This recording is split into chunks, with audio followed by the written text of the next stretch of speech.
Hello everyone, welcome back to Lakshmi Kitchen.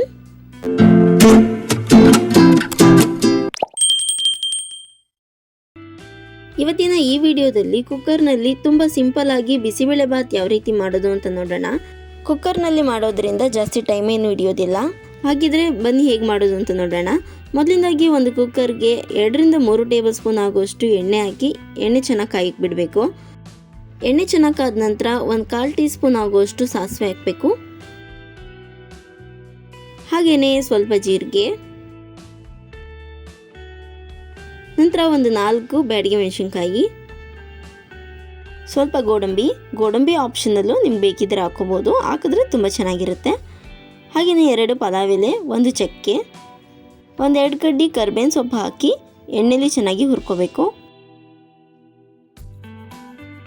ನಂತರ ಒಂದು ಈರುಳ್ಳಿನ ಈ ರೀತಿ ಉದ್ದುದಾಗಿ ಕಟ್ ಮಾಡಿ ಹಾಕ್ಕೊಂಡು ಫ್ರೈ ಮಾಡ್ಕೋತಾ ಇದ್ದೀನಿ. ಈಗ ಒಂದು ಕ್ಯಾಪ್ಸಿಕಮ್ನ ಕಟ್ ಮಾಡಿ ಹಾಕ್ಕೊಂಡಿದ್ದೀನಿ. ಹಾಗೆಯೇ ನಾನಿಲ್ಲಿ ಹಸಿ ಬಟಾಣಿ ತೊಗೊಂಡಿದ್ದೀನಿ, ಅದನ್ನು ಹಾಕಿ ಎಣ್ಣೆಲಿ ಚೆನ್ನಾಗಿ ಫ್ರೈ ಮಾಡ್ಕೋಬೇಕು. ಈಗ ತರಕಾರಿಗಳನ್ನ ಹಾಕೋಬೇಕು. ನಿಮ್ಗೆ ಯಾವ ತರಕಾರಿ ಬೇಕೋ ಆ ತರಕಾರಿ ಹಾಕ್ಕೋಬೋದು. ನಾನಿಲ್ಲಿ ಹುರುಳಿಕಾಯಿ, ನವಿಲುಕೋಸು ಮತ್ತು ಕ್ಯಾರೆಟು ಹಾಗೆ ಒಂದು ಆಲೂಗೆಡ್ಡೆನ ಸೇರಿಸ್ಕೊತಾ ಇದ್ದೀನಿ. ಇಷ್ಟು ಹಾಕಿ ಚೆನ್ನಾಗಿ ಫ್ರೈ ಮಾಡ್ಕೋಬೇಕು.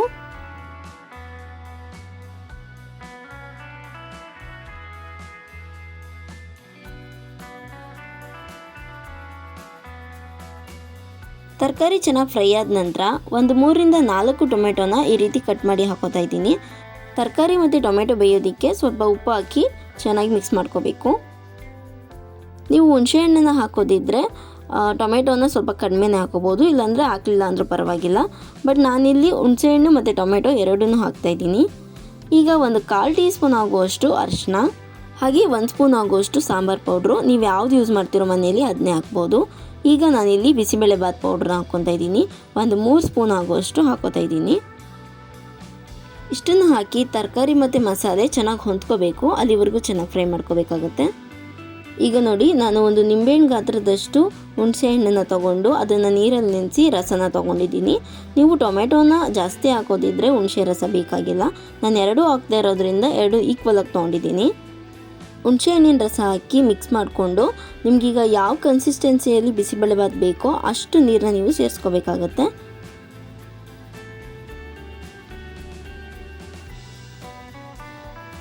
ಈಗ ಸ್ವಲ್ಪ ರುಚಿಗೆ ತಕ್ಕಷ್ಟು ಉಪ್ಪನ್ನು ಹಾಕೋಬೇಕು.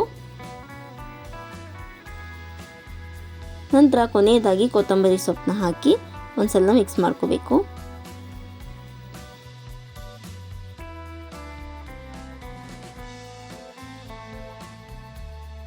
ಈಗ ಒಂದು ಕುದಿ ಬರೋವರೆಗೂ ಕುದಿಸ್ಕೋಬೇಕಾಗುತ್ತೆ.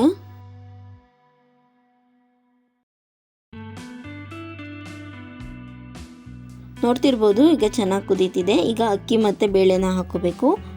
ನಾನಿಲ್ಲಿ 1 ಗ್ಲಾಸ್ ಆಗುವಷ್ಟು ನುಚ್ಚಕ್ಕಿನ ತೊಗೊಂಡಿದ್ದೀನಿ. ನೀವು ಬೇಕಿದ್ರೆ ನಾರ್ಮಲ್ ಅಕ್ಕಿನ ತೊಗೋಬೋದು. ಹಾಗೆ 1 ಗ್ಲಾಸ್ ಅಕ್ಕಿಗೆ ಅರ್ಧ ಗ್ಲಾಸ್ ಅಷ್ಟು ನಾರ್ಮಲ್ ತೊಗರಿಬೇಳೆ ಮತ್ತು ಇನ್ನರ್ಧ ಗ್ಲಾಸ್ ಅಷ್ಟು ಮೈಸೂರು ಬೇಳೆ ಅಂತಾರಲ್ಲ ಅದನ್ನು ಹಾಕಿದ್ದೀನಿ.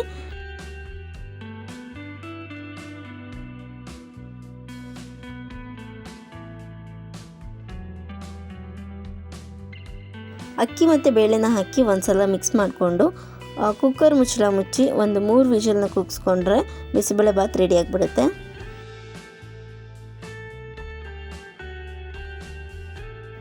ನೋಡ್ತಿರ್ಬೋದು, ಕುಕ್ಕರ್ ವಿಸಿಲ್ ಆದಮೇಲೆ ಯಾವ ರೀತಿ ಇದೆ ಅಂತ.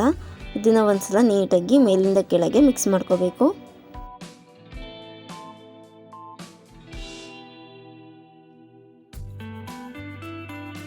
ನೋಡಿ, ಈಗ ಬಿಸಿಬೇಳೆ ಬಾತ್ ರೆಡಿಯಾಗಿದೆ.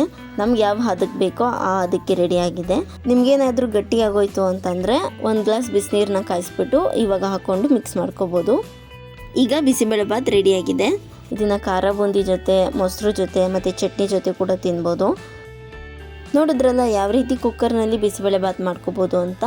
ಸೊ ಈ ವಿಡಿಯೋ ನಿಮಗೆ ಇಷ್ಟ ಆಗಿದ್ದರೆ ಲೈಕ್ ಮಾಡಿ, ಶೇರ್ ಮಾಡಿ ಆ್ಯಂಡ್ ಕಮೆಂಟ್ ಮಾಡಿ. ಮತ್ತಷ್ಟು ರೆಸಿಪಿ ವಿಡಿಯೋಗಳಿಗೆ ನಮ್ಮ ಚಾನಲ್ನ ಸಬ್ಸ್ಕ್ರೈಬ್ ಮಾಡ್ಕೊಳ್ಳಿ. Thank you for watching.